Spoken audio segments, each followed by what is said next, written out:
السلام عليكم ورحمة الله تعالى وبركاته. رجعنا معكم فيديو جديد، وصفة جديدة.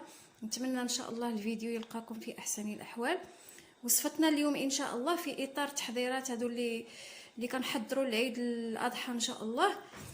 كنحتاجوا هكا السلطات اللي كيكونوا ساهلين، مقادير بسيطة ودغيا كيوجدوا باش كنرافقوهم بالمشاوي وايضا باللحوم اللي كنستهلكوا في عيد الاضحى. اليوم غادي نقدم معكم جوج انواع ديال السلطات.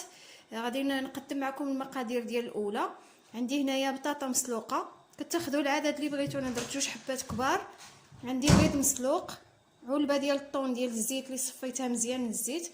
عندي الذره المعلبه. عندي بصله صغيره ديال هاد البيضه هذه اللي شلطتها هكا. في الصلصه غادي نحتاج المايونيز، الخل، البزار اولا الفلفل الاسود، زيت الزيتون اولا زيت المائده والملح. نمشي معكم للطريقه. هنا خديت بطاطا، غادي نزيد عليها البصله مشلضه. هنا هاد الوصفه كتبغي هاد البصله هذه كتجي زوينه. عفوا غادي نزيد الذره. هاد الذره انا صوبتها لراسي، شريت هذيك الذره ديك القباله وسلقتها وحيدت لها هكا. نحب باش يبقى هكا في اطار الوصفات الصحيه احسن من هذيك المعلبه. صافي غادي نوجد الصلصه اللي غادي نديرها هنا، وهذاك الطون والبيض هذوك للتزيين. هنايا الصلصه غادي ناخذ المايونيز. هنا 2 معالق كبار حتى ل3 كبار، لحقاش هاد الوصفه كتبغي المايونيز.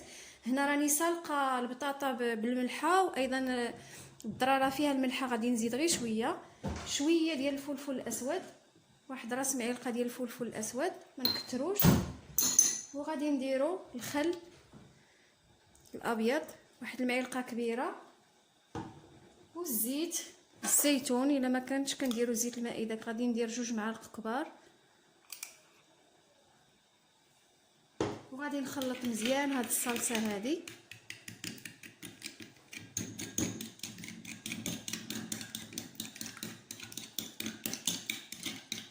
وغادي نضيفها على هاد البطاطا ونخلط مزيان. صافي انا غادي نخلط مزيان هاد السلطه هذه، وغادي نرجع معكم باش نزينوها. هنايا نسيت ما ذكرتش معكم المعدنوس. كتقطعوا واحد شويه ديال المعدنوس وكديروه معاها. انا غادي نكمل نخلط هاد الشلاضه هذه ونرجع معكم باش نحضروا السلطه الثانيه. عاد نزينوا هذه السلطه الثانيه. عندي هنايا خص قطعته هكا رقيق، خيار قطعته مربعات، مطيشه ايضا قطعتها مربعات، بصله كتقطعوها شرائح رقيقه، الفلفله الوان انا عندي الحمراء والخضراء، الا كانت عندكم حتى الصفراء كتزيدوها، الزيتون، الكحل، الجبن، اي نوع ديال الجبن كان عندكم كديروه. في التوابل غادي نحتاج الزعتر، غادي نحتاج الحامض الا ما كانش كنديروا هذا الخل ديال الحامض، البزار والملح والزيت.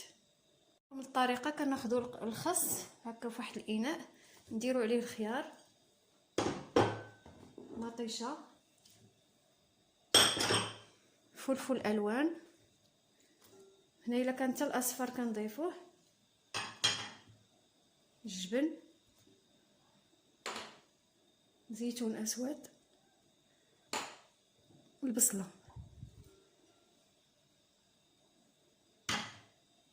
غادي ندوزو للصلصه. هنايا غادي ناخذ شويه ديال الملح، نحاولوا باش ما نكتروش الملح، غير شويه ديال البزار، واحد راس معلقه ديال الابزار حتى هو ما نكتروهش، تقريبا معلقه كبيره ديال هذا الخل الا ما كانش كنديروا الحامض، 2 معالق كبار ديال زيت الزيتون الا ما كانتش كنعوضوها بزيت المائده، وكنديروا شويه ديال الزعتر كنحكو هكا بين يدينا وكنوضعوه. نخلطوا مزيان هاد الصلصه.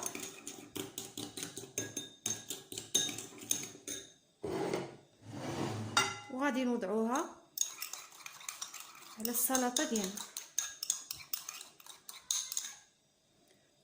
انا غادي نوضعها على السلطه ونخلط ونرجع معكم باش نشوفوا الاطباق النهائيه. اذا من بعد ما وجدت السلطات ديالي هذه زينتها هكا بالبيض مسلوق، وكناخذ هكا الثوم كنوضعوا عليها من الفوق بهذه الطريقه هذه.